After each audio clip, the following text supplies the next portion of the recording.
In this video, I'll be going through some of the problems that I think help to illuminate and demonstrate some of the primary concepts in the first half of Chapter 9 in the text. Next week we'll be covering the second half of Chapter 9. So in addition to reviewing these problem demonstrations, of course, I recommend going through the PowerPoints as well as reading the chapters. So, as I mentioned, we are going through the first half of Chapter 9, and the problems that I wanted to run through include Problem 26, Problem 30, Problem 34, and Problem 37. So Problem 26 says that Jackson, so if you want to follow along in the text there at the end of the chapter, and these are the problems. Jackson uses his automobile 90% for business, and during 2018 drove a total of 14,000 business miles. Information regarding his car expenses is listed below. And so they list all the expenses, and I reproduced those expenses here. So we have the total number of miles driven of 14,000. The percent of time the automobile is used for business purposes, so as a split-use vehicle, is 90%. The mileage rate for 2018 is 54.5 cents. And as I said, all the expenses related to the car are listed here. All right, so the first question, they're asking what is Jackson's deduction in 2018 for the use of his car if he uses the actual cost method for Part A. So the actual cost method then is going to be taking all or a portion of these costs, most of these costs, not all of them, and I'll run through them, and then just kind of adding them together. Now, many of these costs are allocated based on the amount of time used for business purposes. So we have to kind of split or allocate the expense between, especially indirect expenses, right, in between the business use and personal use. And that's why I have listed here. So let's kind of run through these. The first one is business parking, and since it says it's for business parking, then there's no allocation needed there, and we can just pull in the entire $140. The next expense, the insurance expense, that is a shared expense between personal and business use, so we're going to need to allocate those, and which just means taking 90% of $1,300. Then the next expense is the auto club dues, including towing service of $180. That will have to be allocated, so we take 90% of $180. The next cost is business-related toll road charges. So since they're telling us it's business-related, we don't need to allocate that one. We can pull in the entire $200 there. Regarding the oil changes and tune-ups, they don't say those are just for business purposes, so that's personal business use. So we'll take 90% of the $210 there. Regarding the repairs, there too we'll have to take an allocation for those repairs. And the next expense is the depreciation expense. There the authors allocated the total depreciation expense of $28.50 and then multiplied by 90%. That could be a little bit confusing because they say it's depreciation allocable. Well, if it's allocable, they're saying that we're going to split it between personal and business. However, we know that we cannot depreciate for personal purposes ever, and so there is no depreciation for personal purposes. So if, for example, you were inclined to take the full amount of $28.50, that would have been a reasonable assumption. However, for purposes of this exercise, the authors have taken 90% of the $28.50. Moving down then, on row 11, fines for traffic incurred during business use. Those fines are not deductible since they're in violation of public policy, so we can't deduct those. And then gasoline expenses of $2,800, those would be allocated between business and personal use, so we take the 90% of $2,800. So you add up all those amounts then, and you wind up with $7,090 for the answer to Part A. Part B says, what is the deduction for 2018 if we use the automatic mileage method? So here we're going to defer then to the 54.5 cents, and we're going to multiply that by the actual number of miles, which is 14,000. And then we need to include and add in the business parking and the business-related toll road charges, since neither of those costs are captured in the automatic mileage rate. So we'll add those separately. Doing that, then we wind up with a total of $7,970. So taxpayers are often well advised to run the expenses both ways, using actual and using the automatic mileage method, and then selecting the larger of the two. And then finally, Part C, what records must Jackson maintain? Well, especially under the actual method, he would need to maintain a very specific and detailed records and logs of the purpose of his travel, the mileage, the actual costs and receipts incurred. It's important to keep logs as well as receipts, and also to document the purpose of the trip.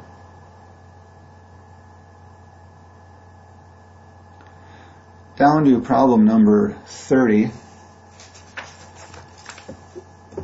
Kim works for a clothing manufacturer as a dress designer.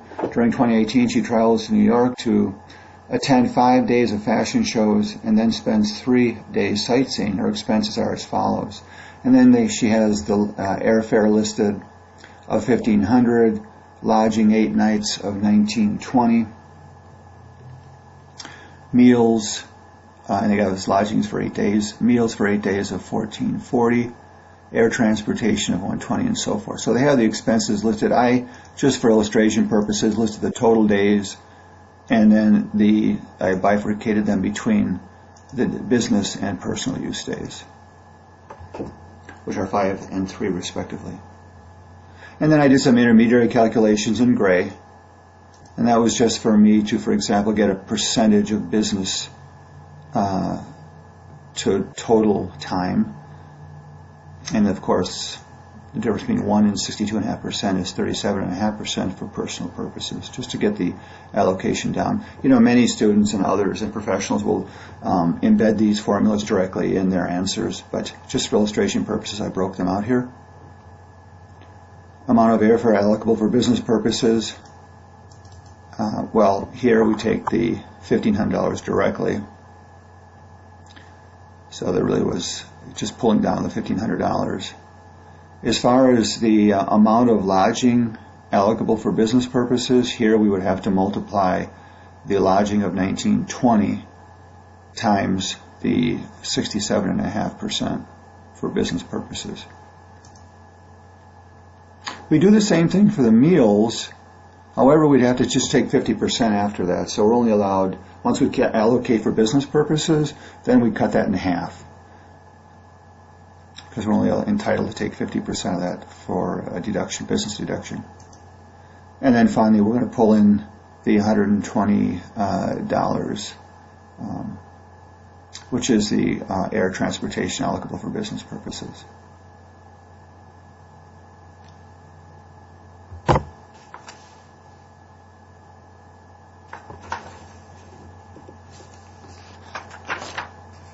And as I'm looking here at my notes, the $120 was brought down from the air transportation directly.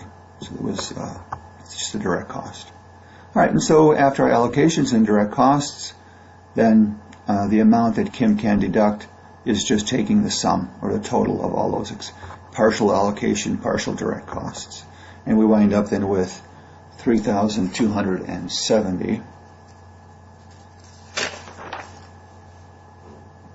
Which is the total amount of expenses that Spencer can deduct.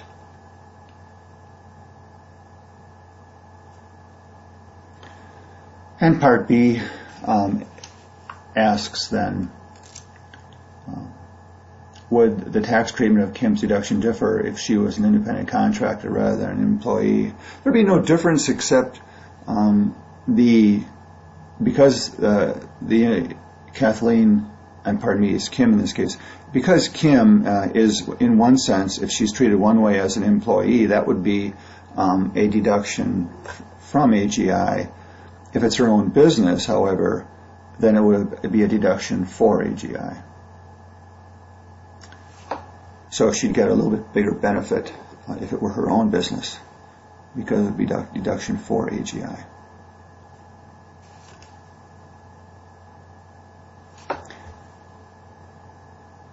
But the amount would not change.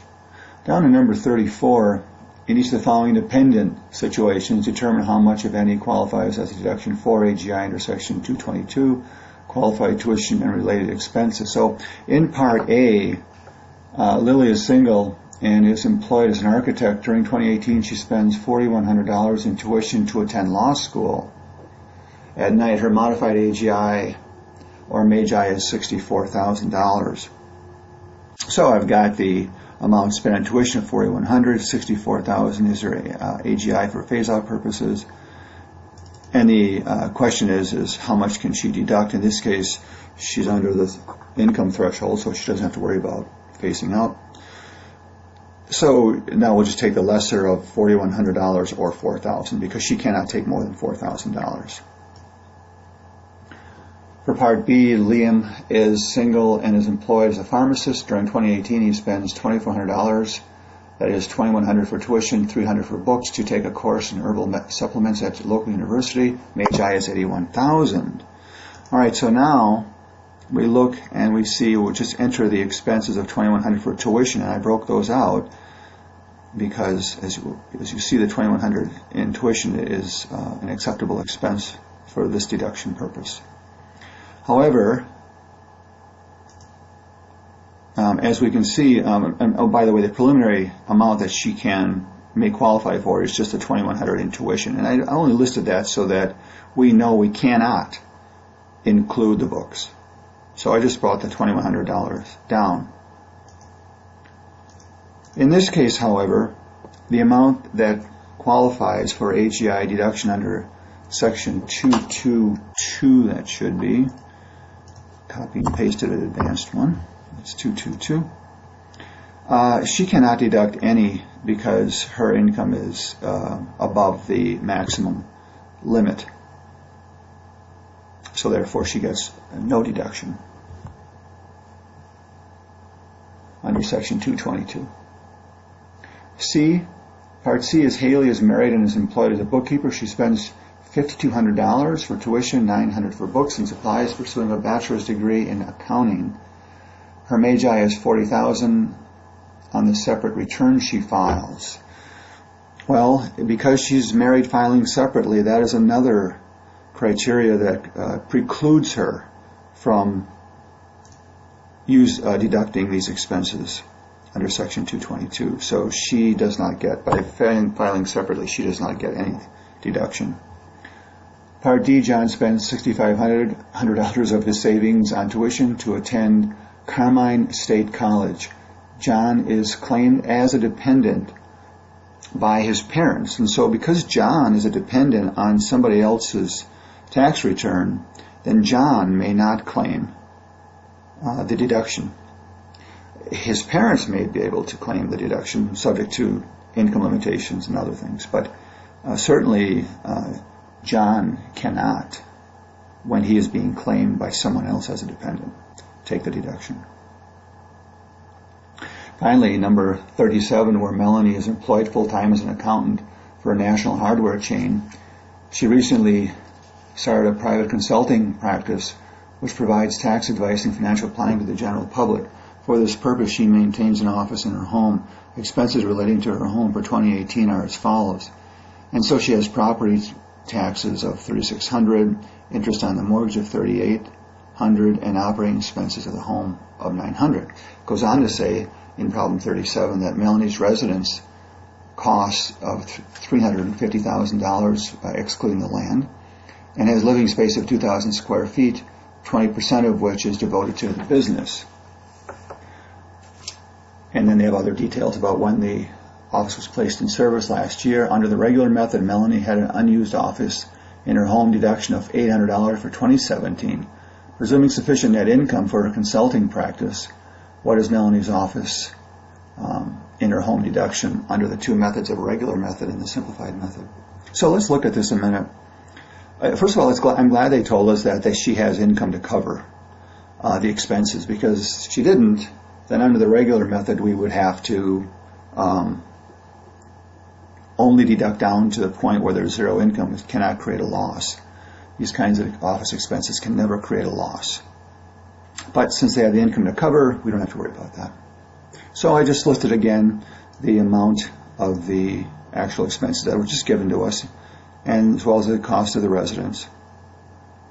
The MAKERS, or Modified Accelerated Cost Recovery System, on the residence is based on 20% use. So here I just went to the table on page 835, and the percentage is 2.564%, and I multiplied that by the amount of cost of the residence, and it's the cost of the residence, and that gave me the amount then of depreciation of $89.74. And please note that on page 835 in the text, Exhibit 8.8, that uses the 39-year straight-line depreciation schedule because it's an office. So yes, it's located in her home, which is a residence. The office itself is not considered residence. It's considered other than residence. Therefore, we'd use the 39-year schedule for depreciation. Okay, then I enter the total living space in square feet. Again, that's given to us, as well as the amount of home devoted, and we have the 20% used for business purposes. And so the question is Melanie's office home deduction under the regular method is adding all these expenses, since we know that she has the income to cover them, and then multiplying them by the percentage for business purposes, which is 20%. So I took the real property taxes, interest on the home mortgage, operating expenses of the home, multiplied by the 20%. And then to that, I added the MAKERS cost recovery times the 20%. And that's that allocation that we talked about earlier. So after taking the allocated amount of 20% of those costs, we wind up then with a total deduction under the regular method of $3,454.80.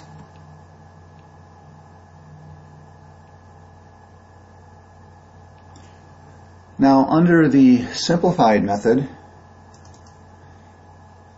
for Melanie's office home deduction, here it's just a matter of taking the amount of square feet and then multiplying it. I'm going to pull up my little table here. And then multiplying it by $300. I'm sorry, multiplying by $5, excuse me. So you take the number of square feet and multiply it by 5. So under the simplified method, it's $5 per square foot, but the maximum square footage is 300, which means the maximum amount of Melanie's deduction is $1,500. So even though she had more square footage than 300, she had 400, that gave an amount of deduction of $2,000. Unfortunately, she cannot take the full $2,000. She is limited under the simplified method to $1,500. Now, you can see there's quite a difference between her deductible expenses for business purposes under the actual or regular method and under the simplified method.